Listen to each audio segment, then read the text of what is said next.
Hello बच्चों, let's read the question. At 27 degree Celsius a gas suddenly compress such that its pressure becomes 1/8 of its original pressure. The temperature of the gas will be if gamma equals 5/3. Here we have given 4 options. Now to answer this question, first we will discuss here the key concept, and here the key concept will be given as adiabatic process.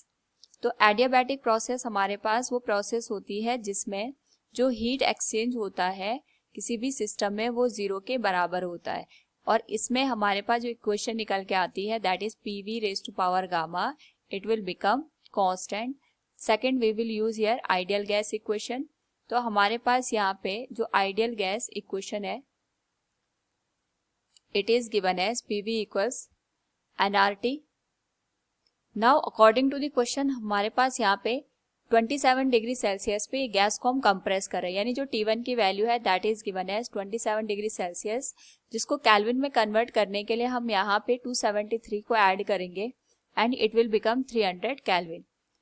Now यहाँ पे जो pressure की value है, अगर हम यहाँ पे initial pressure की बात करते हैं तो हमारे पास जो इनिशियल प्रेशर आता है it is given as P1, and जो यहाँ पे फाइनल प्रेशर की वैल्यू आएगी that will become 1/8 of its initial value, that is P1/8.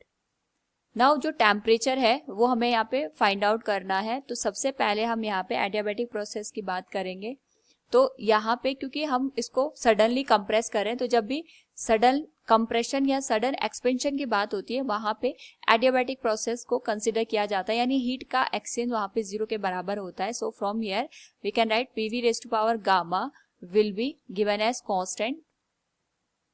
And यहाँ पे अगर हम इसको इक्वेशन नंबर फर्स्ट कंसिडर करें एंड आइडियल गैस है we can write here PV divided by T, यानी पीवी कॉस एनआरटी होता है, तो हमने टी को डिनोमिनेटर में यहाँ पे शिफ्ट कर दिया, तो जो वैल्यू निकल के आएगी दैट विल बी एनआर, और ये भी हमारे पास एक कांस्टेंट टर्म को रिप्रेजेंट करेगा. इसको हम इक्वेशन नंबर सेकंड से रिप्रेजेंट करते हैं. सो अगर हम बात करें यहाँ पे फ्रॉम इक्वेशन 1 एंड इक्वेशन 2, तो जो हमारे पास यहाँ पे इक्वेशन 2 है, यहां से वैल्यू अगर हम इक्वेशन 1 में पुट कर दें, वॉल्यूम को हम यहाँ पे रिप्लेस करेंगे, so it will become P into V को अगर हम यहाँ से रिप्रेजेंट करें it will be given as T divided by P raise to power gamma. तो ये कांस्टेंट के बराबर निकल के आएगा, हमने वॉल्यूम को यहाँ पे रिप्लेस कर दिया. So it will become P raise to power 1, ये है P raise to power gamma denominator के टर्म में है, so it will become 1 minus gamma into T raise to power gamma equals constant. So we can write it will be given as, हम इसको इस तरीके से रिप्रेजेंट कर सकते हैं P1 1 minus gamma T1 gamma equals P2 1 minus gamma T2 gamma. Now यहाँ पे क्योंकि हमें टेम्परेचर इनिशियल दे रखा है 300 केल्विन, हमें टेम्परेचर T2 की वैल्यू फाइंड आउट करनी है. So it can be written as P1, ये हमारे पास रिप्लेस हो जाएगा P के साथ क्योंकि हमने इनिशियल जो प्रेशर है उसको P के बराबर कंसिडर किया है. So it will B 1 minus gamma, ये आ जाएगा 300 रेज टू पावर गामा के बराबर.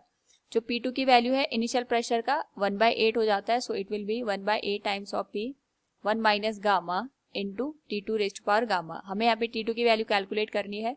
सो अगर हम यहाँ पे ऑब्जर्व करें P raise to power 1 minus gamma P raise to power 1 minus gamma same है, तो ये कैंसिल आउट हो जाएंगे. तो ये आ जाएगा 8 raise to power 1 minus gamma into 300 raise to power gamma equals T2 raise to power gamma के बराबर. सो यहाँ पे अगर हम वैल्यू पुट कर दें तो गामा की वैल्यू 5/3 दे रखी है, so it will become 1 minus 5/3 into 300 raise to power 5/3 equals T2 raise to power 5/3. So from here अगर हम इस वैल्यू को कैलकुलेट करें it will become 300 raise to power 5/3, और ये आ जाएगा 8 raise to power minus 2/3. Minus 2/3 का मतलब ये हो गया ये डिनोमिनेटर में आएगा, that will be 2/3 and it will become T2 raise to power 5/3. यहाँ से हम T2 की वैल्यू कैलकुलेट करेंगे, so it will become 300 raise to power 5/3 and it will be given as 8 raise to power 2/3. Whole power आ जाएगी यहाँ पे 5/3, हम इसका रिवर्स करके दोनों ओर मल्टीप्लाई करेंगे, यानी इट विल बिकम 3/5. तो यहाँ पे 5 से 5 कैंसिल हो जाएगा, 3 से 3 कैंसिल हो जाएगा. जो T2 है इसकी वैल्यू आ जाएगी 300 divided by, it will become 3 से 3 कैंसिल हो जाएगा एंड 8 रेज टू पावर 2/5। इसको सॉल्व करने पे हमारे पास जो वैल्यू निकल के आएगी इट विल बिकम 130.58 केल्विन, जिसको अगर हम सेल्सियस में कन्वर्ट करेंगे तो हमारे पास जो T2 की वैल्यू निकल के आएगी दैट विल बी 130.58 माइनस 273, और यहाँ पे इसकी जो अप्रोक्सीमेट वैल्यू आएगी that will be 142 degree Celsius. So from the given question we can say here the temperature of the gas will be minus 142 degree Celsius. Option D will be the right answer. Hope all you understood it. Thank you and best of luck.